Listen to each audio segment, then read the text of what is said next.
to be the man, you gotta beat the man right here. Is the future of wrestling. You can call this the new world order of wrestling, brother. Nobody is on my level. Everything I touch turns to gold. Believe it or not, whether you like it or don't like it, learn to love it, because you have to listen to Wrestling is Real. It is the best thing going today. Woo! Welcome to episode 762 of the Wrestling is Real podcast. This is King of Podcasts here with you. The new website launched, wrestlingisreal.com. Check it out for yourselves. I hope you like it. And in the meantime, it's time for us to go ahead and really relish in a plan that took about 9 months to accomplish. I mean, it's amazing that Vince McMahon has been able to find himself back once again heralding power and successfully selling the company at a premium. And being the talk of Wall Street, the talk of business, the talk of media. He's done it 40 years after launching, the version of the company that we know today. Relaunching his father's business and putting it where he is right now is incredible. And he has done a remarkable job. For this man, Vince McMahon, at his age and for what he's done in this business, you can't... I know people are going to just hate on him. That's fine. Of course you can. Of course you're going to complain like every other podcast out there. Oh, he's back in creative and, oh, he screwed up Raw already. Yeah, okay. He couldn't have screwed up that bad. People were still watching, okay? The Raw rating came out. They did pull 2.260 million, which is better than what they normally get. They'll probably get back to under 2.2 million viewers once again, but that's okay. That's normal when it happens.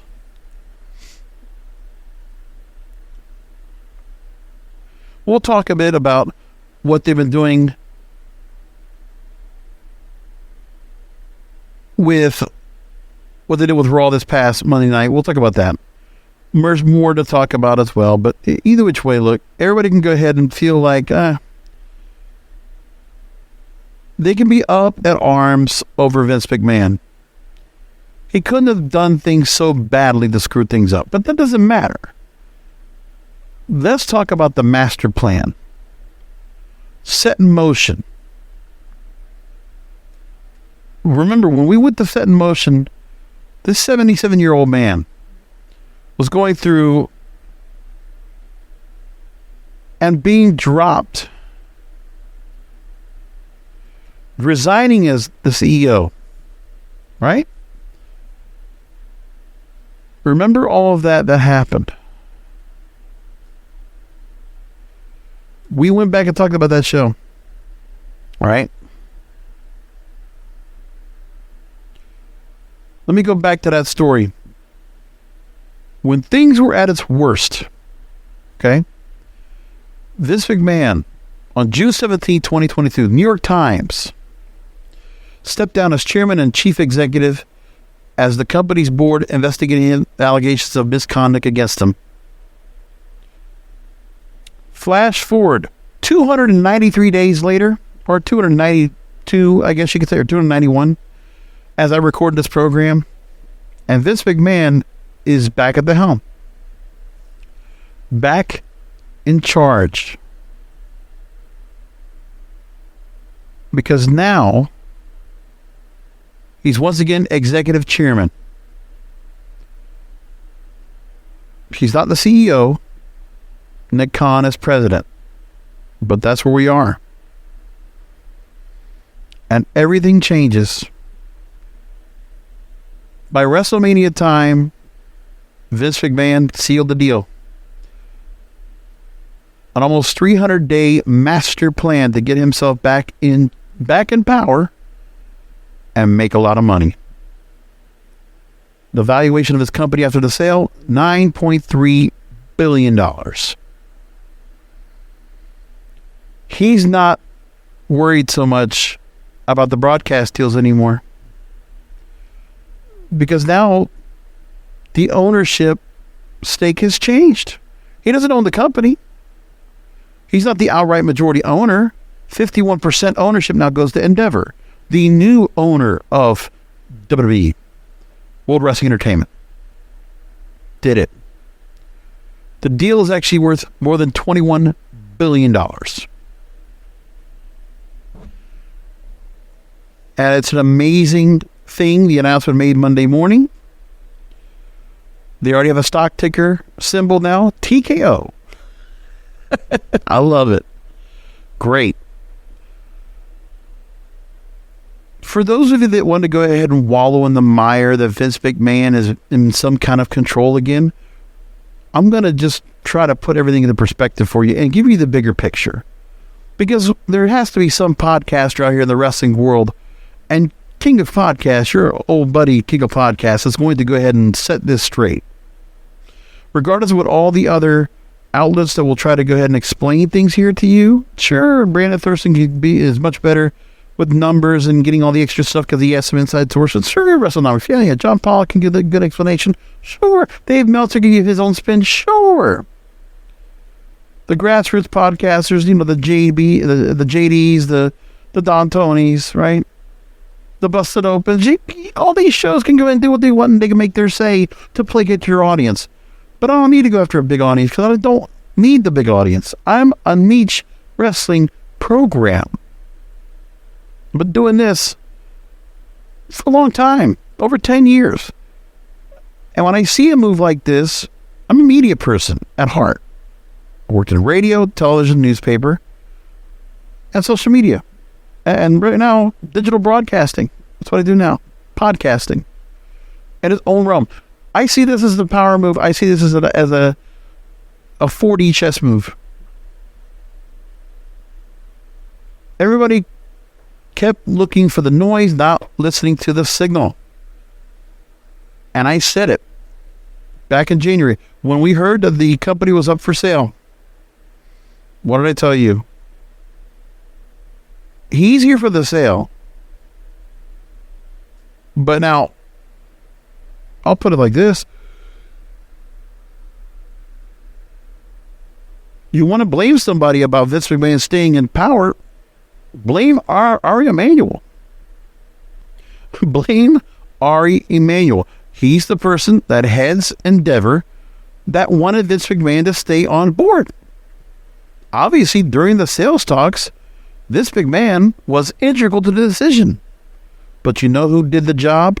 Let me repeat one more time. I said it during the talk about the sale on Sunday night, the post show for WrestleMania. Hell, I gave 5-10 minutes on WrestleMania Part 2, but I took about 20 minutes to talk about the sale. And Nick Khan, once again, he has done yeoman's work in 5 years from the broadcast deals that are in place today to get more money than WWE ever got with Fox and NBC Universal. $1 billion deals each over 5 years. $1 billion deal for Peacock to take the WWE network. These are all masterful moves. Incredible moves. This is the kind of shit I love to talk about. Wrestling is great. I love it. But this kind of stuff right here is masterful. Do not underestimate the power, the mind, the control of Vince McMahon. He's got some smart people around him. This guy's been around for a long time. He has survived a lot of shit. Is he a good guy? Probably not. The steroid scandal, the sexual harassment allegations. Hey, he survived it all. For many people in these days, he's looked down upon and he's like, hey, he's a piece of shit, whatever. He's a misogynist. He's what? You could go ahead and, try to do cancel culture on him. He's impenetrable. The guy is Teflon to that shit. So say what you want. A lot of wrestling fans like me, I'm going to respect the man. I'm going to respect Vince McMahon for what he's done for this business. I have never said that I liked everything that WWE ever has done. I am not the loyalist like that.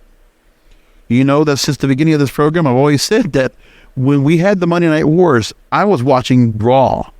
I was watching, Nitro. I would watch Nitro live. I would watch Raw taped. Okay? And ECW, I watched with a passion. Was happy when we had the pay-per-view days when the Barely Legal finally came out in 1998, right? And to get the whole feel of that whole 3 wrestling system, right? 3 companies giving us amazing product. Let's say WCW kind of was dropping it by the middle of 99. It started getting bad.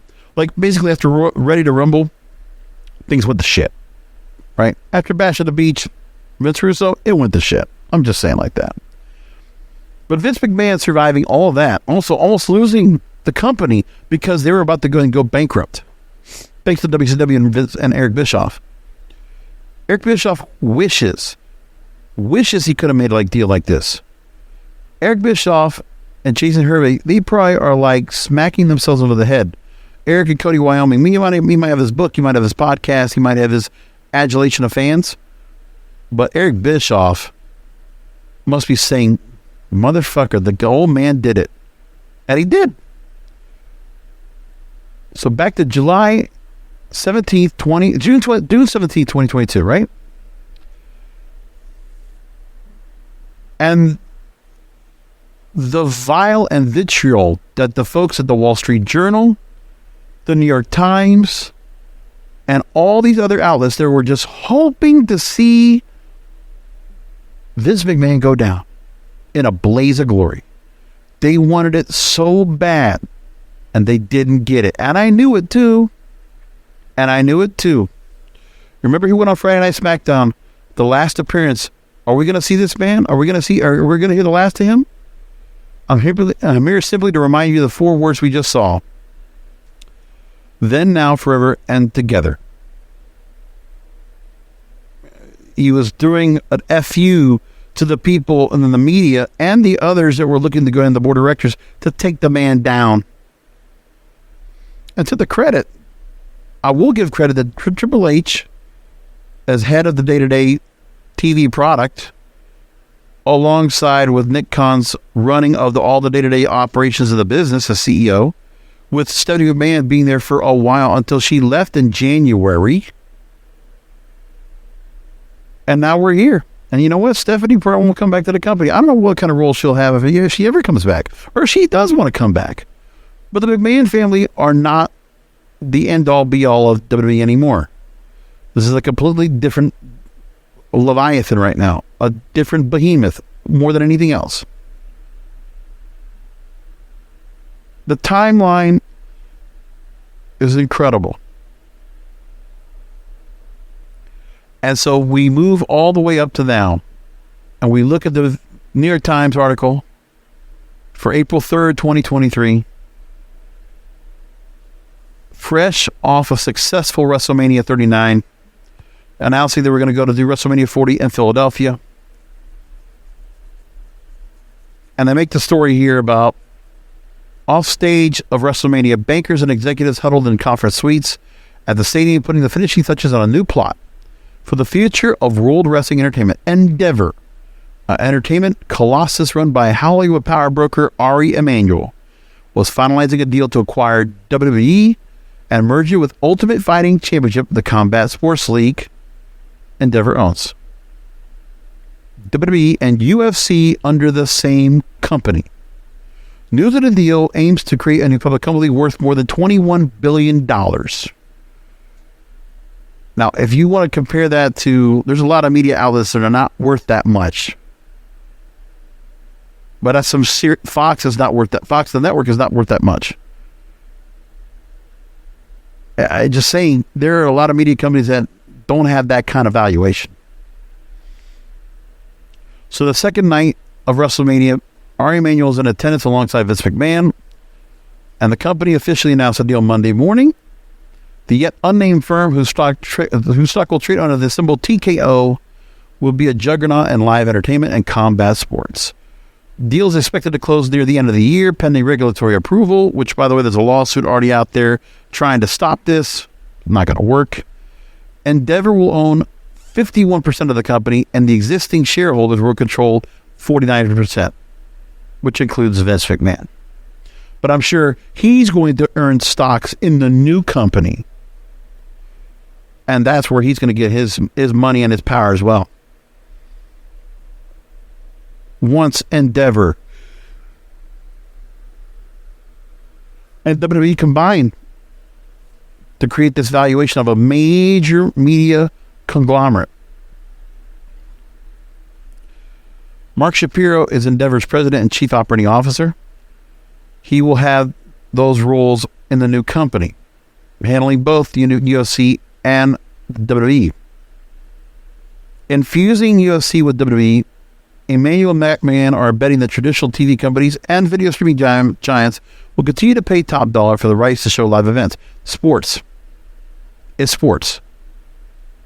By pairing WWE and UFC together, you've created a package where both of those companies can come on board, and they're going to be able to go ahead and insist on the kind of money the NBA, the NFL are getting regularly.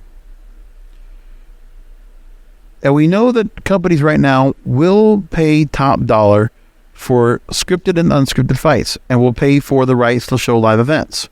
Amazon Prime spent $1 billion to get Thursday Night Football.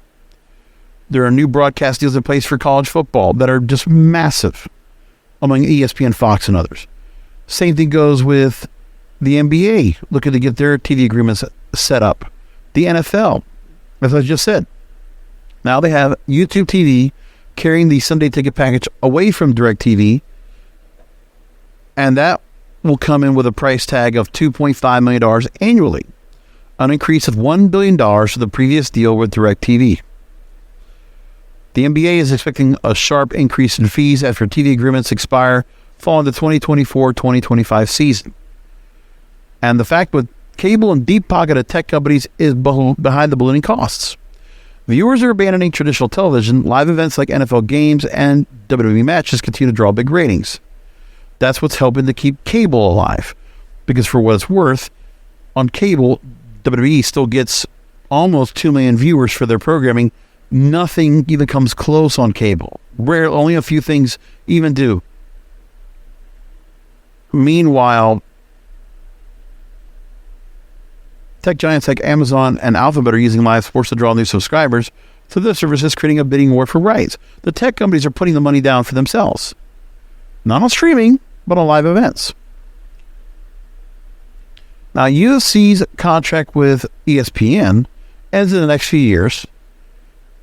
WWE's deals with NBC Universal and the Fox broadcast network are set to expire next year.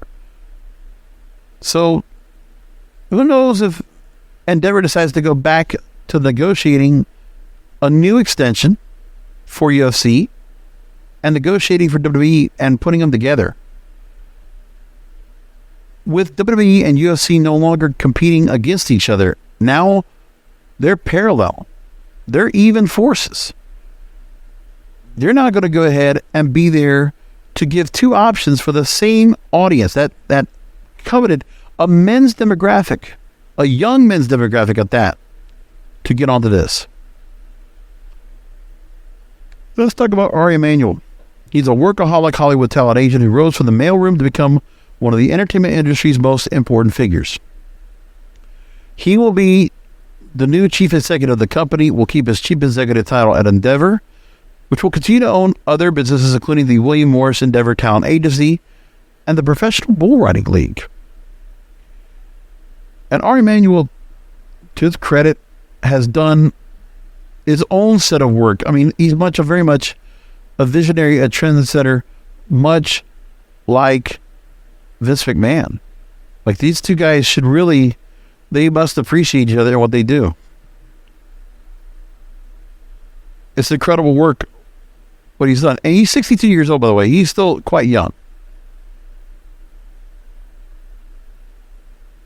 He was in politics initially, but then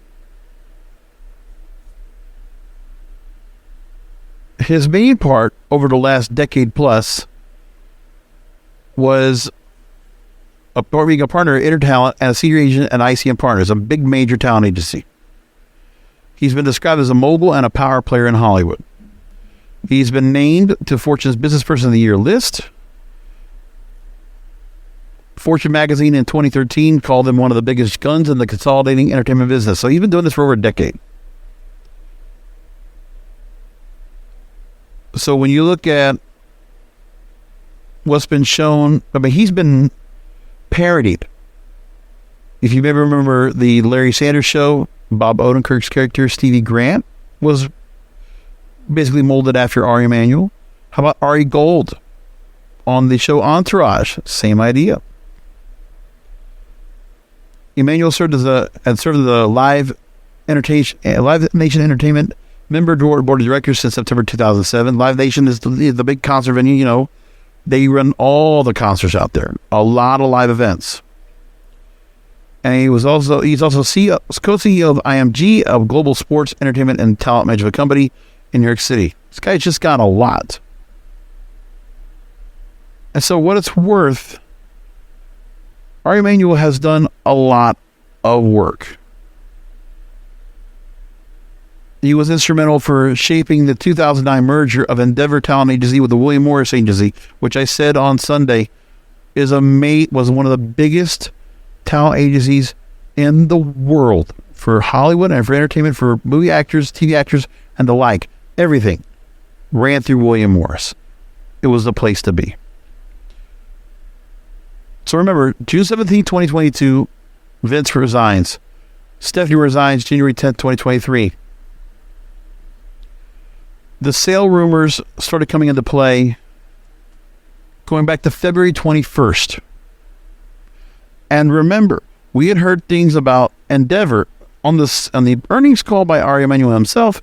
He publicly said that they were not necessarily actively seeking to buy WWE, but that's because he wasn't holding his hand. He was not showing his hand. They were talking. We didn't know. But it was done. Now, WrestleMania and the accomplishment it made, which is also very symbolic of how well the company is doing. The two-day event generated $21.6 million, over 160,000 people quoted attendance over both nights combined, over 500 million views on social media, merchandise sales up 20%. Sponsorship revenue also set a new record with $20 million plus, doubling last year. It's crazy, but that was actually what happened. This company made real inroads to a lot of things this time around. Give them credit. Give them the credit for what they did. Incredible. And so this idea only helps them farther. So there's other stories we could talk about that have been discussing this ongoing sale and the impact it's making. Well, unlike my fellow podcast wrestling brethren, they're going to give their own comments about Vince McMahon, and they're going to deviate from what the real story is. Okay? Because what also happens now with Vince McMahon is that WWE is now, if it was ever going to be legitimized, now it is. If Ari Emanuel said, I'm going to put my money on this, Hollywood now is going to embrace it. And Hollywood will embrace it because Endeavor has quite a talent roster of themselves. I mean, has anybody looked at what their clients are right now? Has anybody looked? Let me give you the William Morris Endeavor client talent agency roster at the moment. It's a who's who. Ben Affleck, Jessica Alba, Christian Bale, Kate Beckinsale, Matt Damon, Jennifer Garner, Whoopi Goldberg, Jake Gyllenhaal, Kate Hudson, Hugh Jackman, John Krasinski, Jude Law, Sienna Miller, Conan O'Brien, Ellen Page, Joaquin Phoenix, Amy Schumer, Eddie Vedder, Denzel Washington, Michelle Williams. That's pretty good. Pretty good list.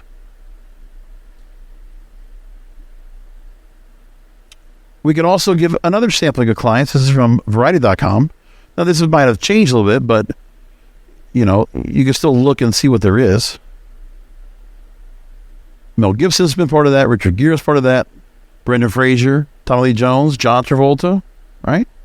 How about directors? J.J. Abrams, Thomas Anderson, Michael Bay, Wes Craven, Mike Judge, Ridley Scott, Bryan Singer, Quentin Tarantino. Come on. Television, how about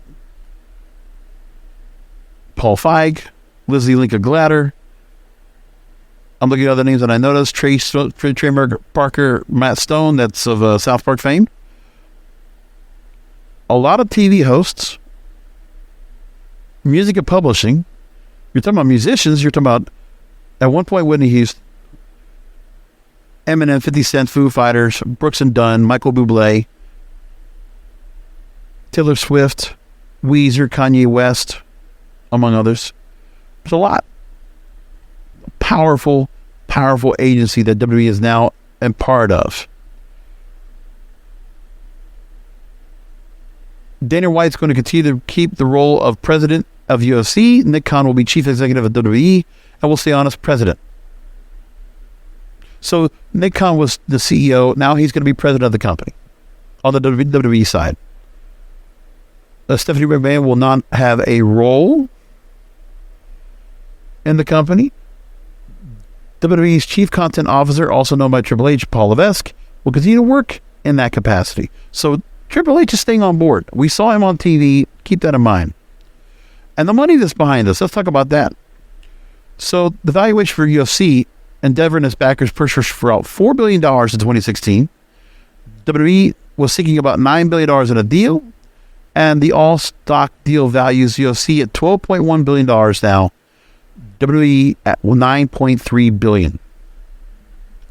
Mark Shapiro said the competitive sales process WWE ran justified its healthy price.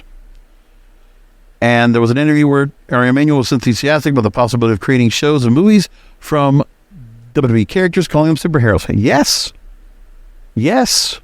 Not WWE Studios, not this other kind of bullshit that we're doing before. Listen to Ari Emanuel, sorry.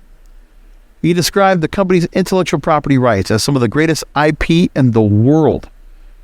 Yeah. You are telling me that WWE, if they're able to do this, they don't necessarily need to use the current roster. But what if they had Undertaker? What if they had Kane? What if they use, Stone Cold, The Rock, or, whatever they want? Hulk Hogan. And they decide to use and create superheroes based on the intellectual property. They hold the names, likeness, image, and all of that. This man owns it all. Owns the music, owns it everything, right? Very smart. He always kept a track on owning all of his content, owning the names, owning the image likeness. He always did. Smart. This is the ultimate reason why he did. Why we always kept seeing him changing names and shit. Every time they had somebody come in, they always change your name. Yeah, well, this is why. Ultimately, it would be like this. And by the way, for those wrestlers that are going to be staying in WWE because they should, I don't know if we're going to get something that's going to change the contract situation. That's a part I haven't heard anything about. I'm worried. I'm not worried. I'm very curious what the contract situation becomes for the wrestlers after this. Because I think there would have to be something where the traditional independent contractor contract has to change. I don't know. That is a question I haven't gotten an answer to, but we'll find out what that is. We'll learn about that as we go along. And then, Endeavor's also bidding the price tag, according to Mark Shapiro, that will be justified by businesses of the rights, selling sponsorships, creating new events, and striking deals with social media companies. By the way, the pricing now for commercials, that's going to change. Nobody's going to look at wrestling as something else, because if the power of Endeavor is able to go ahead and get the advertisers they get for UFC, they're going to get something very similar for WWE. So imagine more alcohol sponsors. You're not going to get only just Domino's and Pizza Hut and all this other shit. No. We're going to get some bigger ones. Not just, circus, You're no more wireless companies all the time, right? You're not going to have to worry about, Arby's only, and all this stuff. You're going to get some bigger, massive clients that are going to be on board, especially for the big events.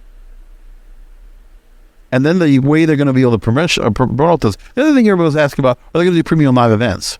Well, we don't know if that contract's going to stay the same. We don't know what the broadcast deal is, what the Peacock deal is going to do after this. The Peacock deal came after the broadcast deal, so we can see what's going to change between now and then. I don't know. I wouldn't look past anybody to see what it does. We'll find out. So let's go into what has been said now.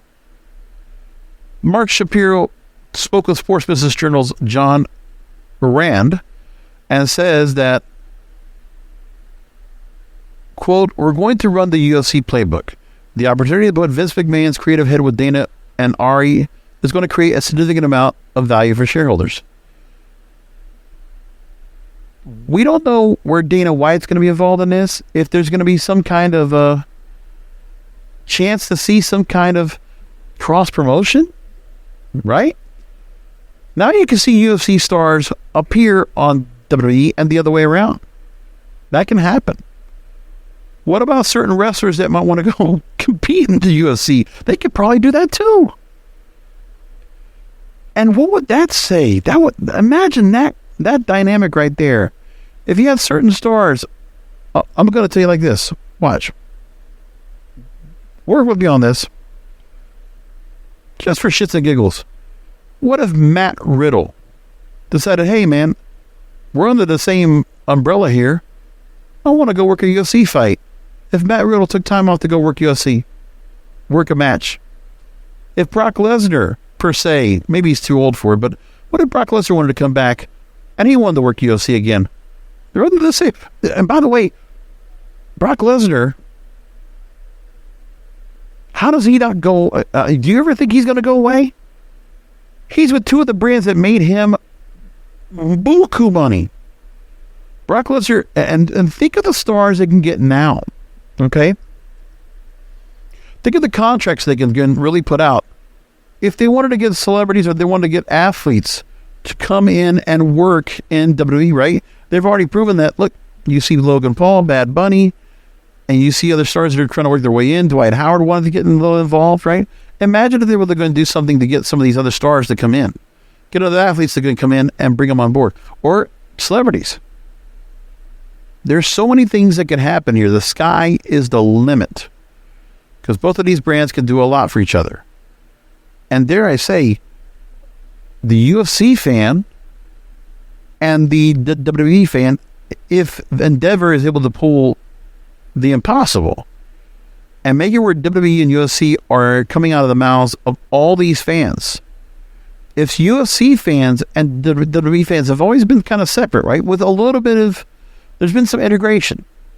But imagine if they combine together and WWE becomes a combat sports brand that sports fans will actually embrace. Because I really believe that what Endeavor is going to do is that, like I said, the advertising, absolutely. Are they going to make it more of a spectacle like a sport? Yes. Like what Wrestlemania does, that is the way. But imagine if they're able to do that now for all the premium live events and what they do for the regular weekly program. Shit. Imagine. And by the way, they could do a lot of different things as well. I mean, Endeavor could put together events that they want. This new company, they could also do other combat sports. What if they want to do boxing? They could do boxing. I don't know. The sky's the limit. They could go ahead and go different areas because they have the talent. They're all athletes. All right? You could put them on board and you could do a lot of different things. You can come up with a lot of different ideas, a lot of cross-promotion, a lot of Hollywood integration. Because remember now, you remember how with these WWE stars, right? With Becky Lynch or with Sasha Banks or with David Batista or John Cena, to find their way into the business. The ramp way into Hollywood now has gotten really easy. So, I mean, it doesn't matter if you're the top athlete there, but now Endeavor has the ties to the movie studios, the TV studios, streaming outlets. They have enormous connections. They're a talent agency. They're a media conglomerate. They're a global sports entertainment company. Sports and entertainment, because sports is still UFC. But regardless, imagine UFC even getting in more into the business of cutting promos and a little more of the pomp and circumstance, or the other way around for UFC or for WWE and the kind of presentation they get with some of their product as well. Endeavor's going to make an impact. We won't see it until 2024. But it's going to happen. So by next year's WrestleMania, we're going to start seeing some real different changes. And they're going to figure out a way. It's just going to happen. I can see it all coming to fruition. So now, Shapiro wants to focus on growing WWE sponsorship, licensing, hospitality, and ticket sales, in addition to developing talent through unscripted shows, movies, and endorsements. Now, I don't know what's going to happen when it comes to WWE, if they're going to do anything more if they could do anything outside of just what the live entertainment does. Like, there's a lot of different options. The IP is there. They can license it. They can do whatever they want. Now, Mark Shapiro mentioned that 80% of WWE's net revenues come from the media segment. As alluded during Ari Emanuel's interview alongside Vince McMahon on CNBC Monday, Endeavor won't be a central figure in the negotiations on the new TV rights until the merger closes later this year. So, right, the TV rights contracts are going to be handled by WWE, right? That's it. But now the leveraging chip, the bargaining chip right now for the company is Endeavor bottom. So they don't have to worry about Endeavor being there. Like, you can be at the table, but the negotiations have to go between Vince McMahon, Nick Khan, under the authority of Endeavor, their soon-to-be owners. That's all going to come to play. Now, the next story you got to talk about is, what is it going to mean for Hollywood and what Wall Street thinks about it? Hollywood Reporter put a story out about that and explained. There's uncertainty among shareholders when it comes to the stock market. That's fine. They have to wait for the new company to be together. But right now, initial thoughts, we're in inflation, we're in recession. People are not necessarily all up and at it to go and put a whole lot of money in. The leak plan of the planned deal emerged on April 2nd. And there was a question that was heard whether this deal pins down WWE for good, or if rival bidders could emerge to embark on a battle royal. Well, the leak was actually designed to get interest, but it doesn't matter. It's done. But the deal wasn't finalized by the time they put the story out. So when they heard all about this, they were all getting the idea that it was going to happen anyway.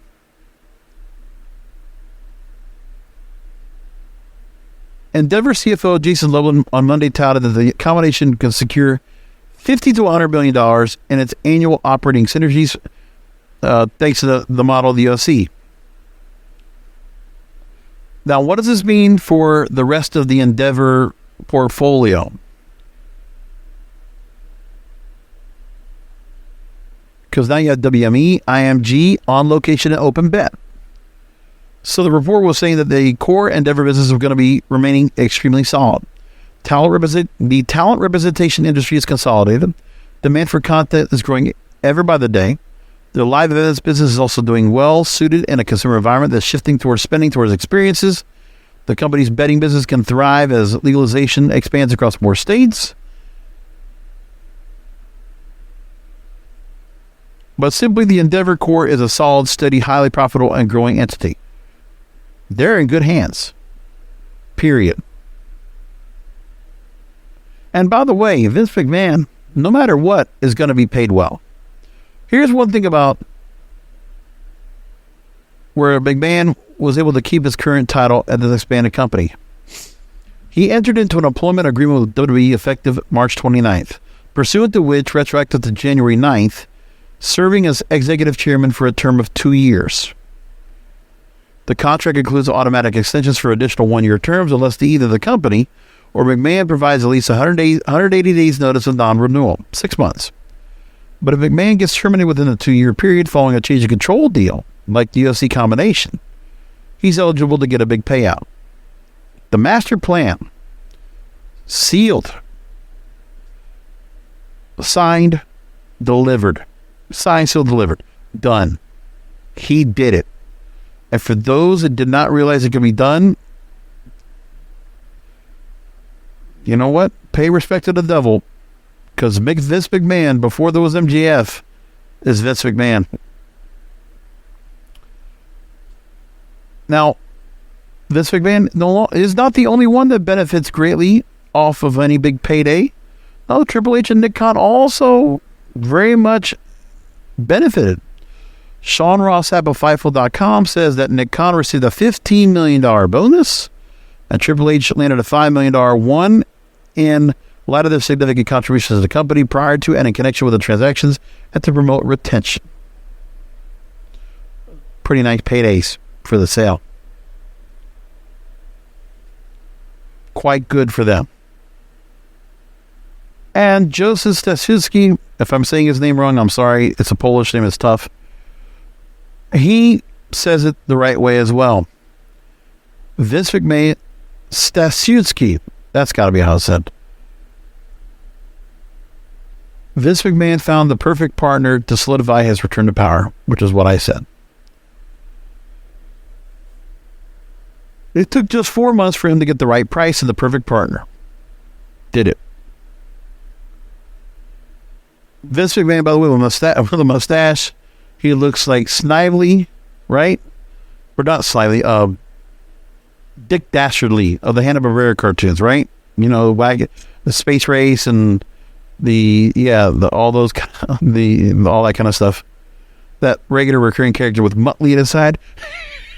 Right? Okay. You're old if you laughed at that. And for those of you, Dick Dastardly, please Google.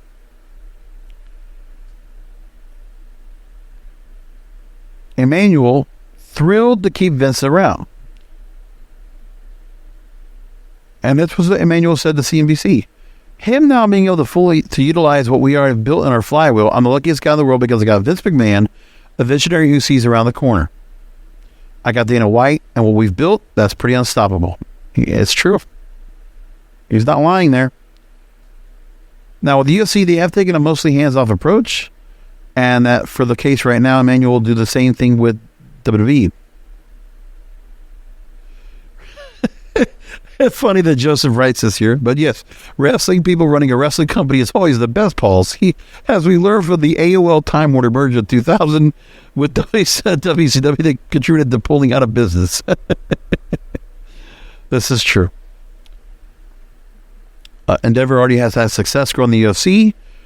It was bought for around $6 billion by 2021, now valuing at $12 billion. It was actually $4.1 billion, but they tripled it since buying him.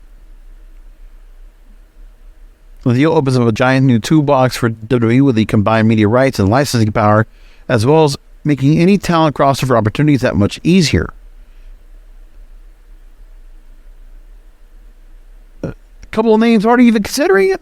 Conor McGregor tweeted a photo of himself holding the UFC and WWE championships, and wrestlers have been talking for years about former middleweight champion Israel Adesanya getting into the business. Well, it's not easier now. Oh, WWE's streaming deal with Peacock ends in 2026. Though return to the traditional pay-per-view, Dollar Road is something that has been arisen as a fear because of how the UFC does with ESPN Plus, which they could. And by the way, would you knock WWE if that was the case? We've been spoiled for almost 10 years getting $10 pay-per-views. Okay? Even for WrestleMania and the big four shows, we haven't had to pay that premium But I'll tell you what. If they're going to make us spend more money, the product has to get better. Remember how good it was when we were forced to pay $55 or $65? Well, you're not going to be able to get that for everything, but they're going to have to figure something out. We'll see what they do.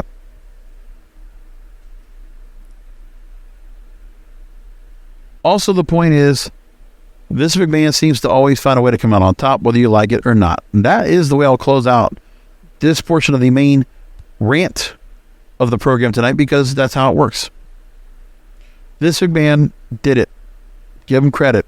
Let's move along to Raw after WrestleMania. We'll also talk a little bit about AEW Dynamite and the fact that AEW is going to put out a big stadium show. Wembley Stadium, August 27th. All in. So that means the All Out show we always get for Chicago's not happening. They're switching it, and they're going to go to this big stadium show. The 5-year anniversary of All In. They're going to do it. Damn. Wow. We'll talk about that in a minute. So let's go and talk about Raw. Raw after WrestleMania.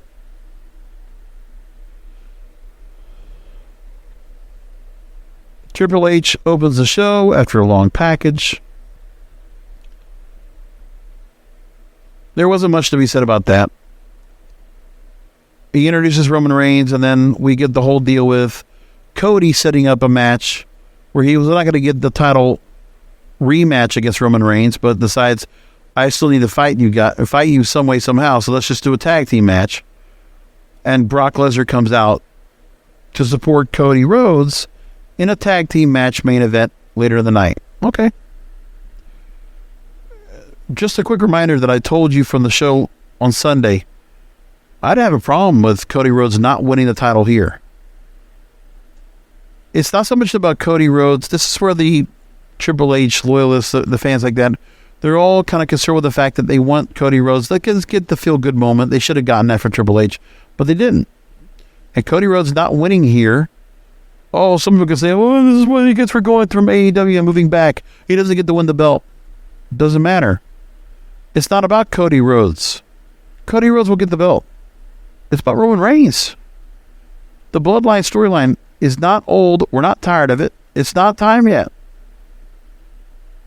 Just deal with it. Now, people complain about Raw after WrestleMania and the fact that, okay, after the Cody, Roman, Brock Lesnar segment, we get Omos and a squash. Usos are shooed away from Roman Reigns. Bad Bunny in the front row.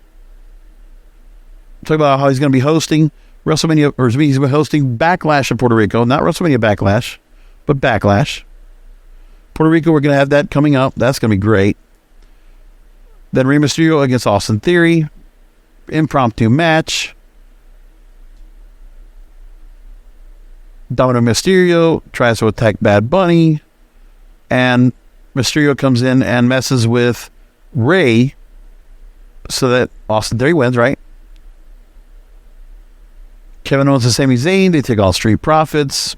Okay.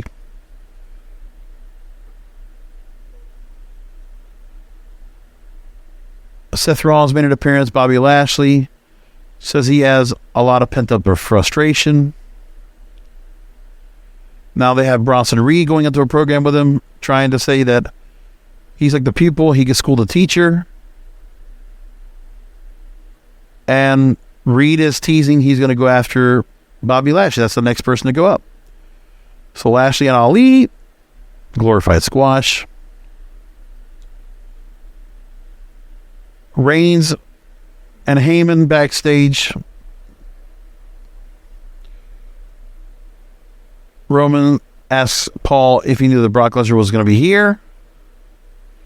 Heyman says that WrestleMania, Brock will take 6 to 9 months off. Everybody hanging is which is the life Reigns rescued him from, which is why he loves him. So they're bringing back the whole questioning the wise man again. Bianca Belair praising Asuka. Rhea Ripley comes out with her new belt does the same kind of thing about Charlotte Flair. They have their moment, and then Liv Morgan and Raquel Gonzalez against Damage Control, whatever. The matches were nothing special, right? It was just, you knew we were going to have people coming back, but nothing in storylines was really started up. They just kind of like kept everything in a mode, if you will. Miz comes out, complains. Matt Riddle returns. And then we get to Roman and Solo Sikoa against Cody Rhodes and Brock Lesnar. We don't even get the match because Brock Lesnar turns heel and destroys Cody Rhodes. So we have to have Cody Rhodes and Brock Lesnar now in a program. Fine. That's okay with me. Give me a number one contenders match. Make that match a number one contenders match. Winner gets Roman. You want to do it at Money in the Bank in London? Great. So Roman doesn't work Backlash. That's fine. So let's do that. Let's go ahead and get to Cody and Brock. Let's have that feud. I'm fine with that. Everybody else supposed to be concerned and upset about it. All hooting and hollering in a huff. I'm not. I mean, what were we going to do in terms of organizing matches, and we're just going to go back to the normal thing? Listen, the other thing, too, is that some of the normal players out here, we didn't see Johnny Gargano, we didn't see Dexter Lumis. There's a lot of people that, there's some people that would normally have come out as part of that normal dynamic for Triple H. Some of those people that are the NXT black and gold loyalists of 2019 were not out there. Nope.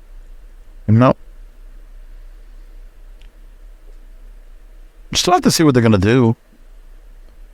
I mean, the one thing they have to figure out is from WrestleMania season, the storytelling was great. No matter what they do, they need to keep that up.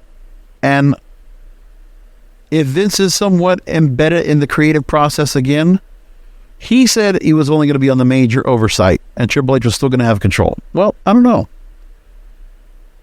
But Vince having some oversight over Raw after WrestleMania, do you blame him if he wants to get him involved? I get it. I still think Triple H is going to have his spot. I still think Triple H is going to have some kind of say. I don't know. I don't see why not. I'd rather wait till SmackDown and the next Raw to see if we're seeing more of the Vince effect coming on. But if he is, he is.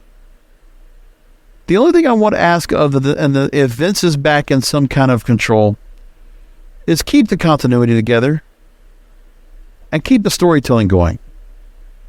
Do you want to go with different people? Be my guest.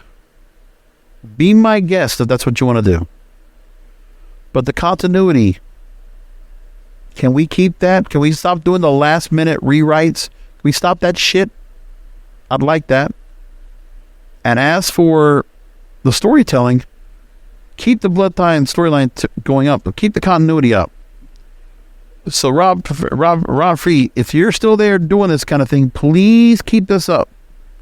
The Bloodline storyline can still keep going. There's nothing that was going to be changed up. Let's just keep going. All right? Please. We didn't get Bronson Reed and Bobby Lashley in an instant match. No. We did get Austin Theory and Rey Mysterio, sure. I mean, Rey Mysterio was just out there. I mean, so whatever. But you had Bad Bunny out there. And you set up the thing with Rey and Dominic. And then you set up things where, it made sense to me. You couldn't expect much after 2 nights of WrestleMania. What do you expect these guys to do? A lot of the major stars, they got a night off. Right? They earned it. We got matches. We might not have got anything great, but hey, they did it. What are you going to do?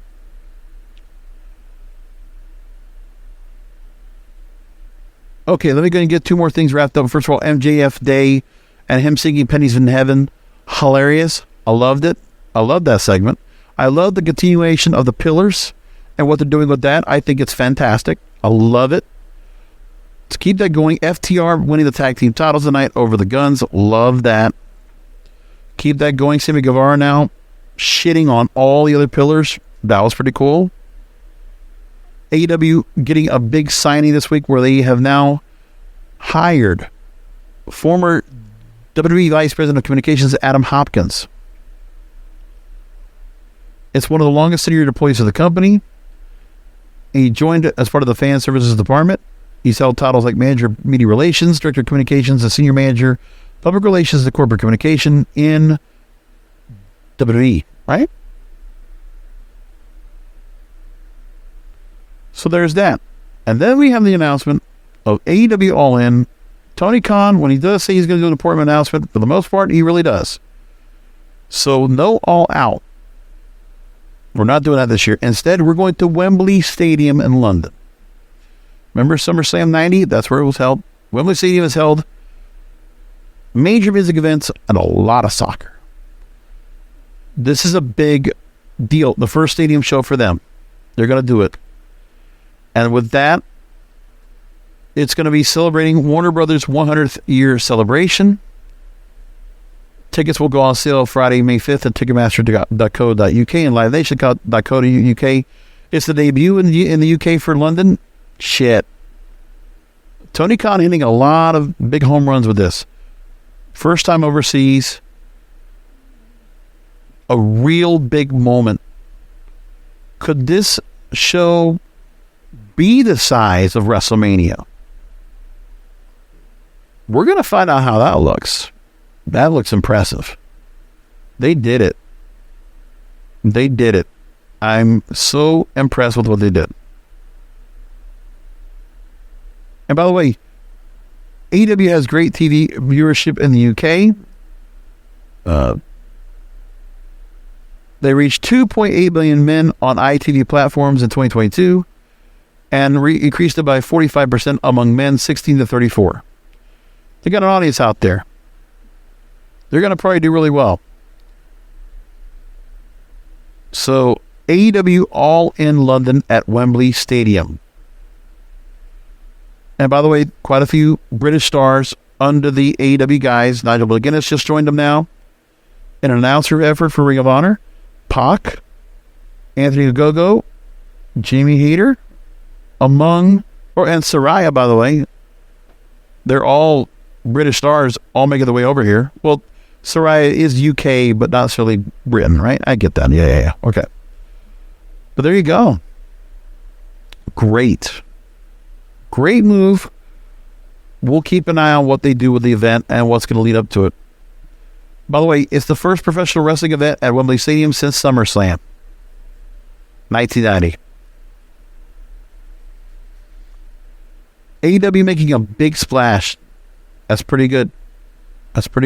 Plus, remember how Impact Wrestling used to go and work the O2 Arena in the UK when normally, they would have to work the smaller venues and work the soundstage 19 over at Universal Studios to get a crowd. Maybe get 1,000, 2,000 people. Maybe 5,000 if they're 3,000 to 4,000 if they're lucky for a pay-per-view. But then it would pool 12,000, 13,000 in the UK. Now we got this big news. That's the show for tonight. Enjoy the website, WrestlingIsReal.com. I hope you like it. And that's the program. Come back next Wednesday for another Wrestling is Real podcast, because wrestling needs us. Thank you for listening to the Wrestling is Real podcast. Find past episodes anytime at WrestlingIsReal.com or subscribe on Apple, Amazon, Spotify, or all major podcast distributors. Follow at King of Podcasts on Twitter, Facebook, Instagram, and TikTok. This has been a presentation of the King of Podcasts Radio Network.